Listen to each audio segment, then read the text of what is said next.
Device তৈরি করছে।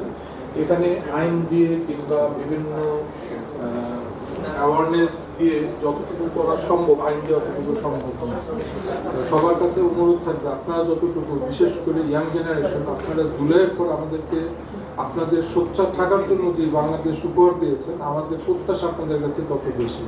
এবং আপনারা সোচ্চার থাকবেন এই ইন্টারনেট ডোমেনটাকে কীভাবে কন্ট্রোল করা যায়, আমার কি ডোন্টস আছে সেটা আমাদের জানতে হবে। ইন্টারনেট এখন আসলে কোনো প্রযুক্তি না, কিংবা সাইবার আইন শুধুমাত্র কোনো সুরক্ষা, শুধু আইন না, এটা আমাদের ডিজিটাল রাইট, এটা আমাদের মৌলিক অধিকার এবং এটা আমাদের নিরাপত্তার বিষয়। আমাদেরকে আসলে সবাইকে কম্বাইন্ডলি কাজ করতে হবে।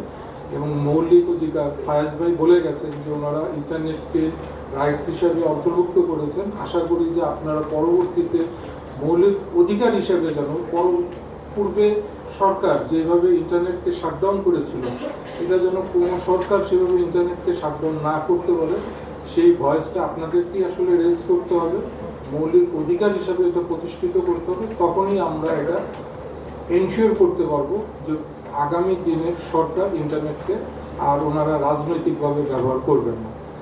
পরিশেষে ভোট অফ থ্যাঙ্কস এটা দিতে হয়। আমি ব্যক্তিগতভাবে বিআইজিএফ এর পক্ষ থেকে মঞ্চে উপবিষ্ট যারা আছেন, মডারেটর এবং ঢাকা ইউনিভার্সিটির কর্তৃপক্ষ যারা আছেন, আমাদেরকে যে ফ্যাসিলিটি ভেন্যুটা প্রোভাইড করেছেন, আমি সেই জন্য ধন্যবাদ জ্ঞাপন করছি।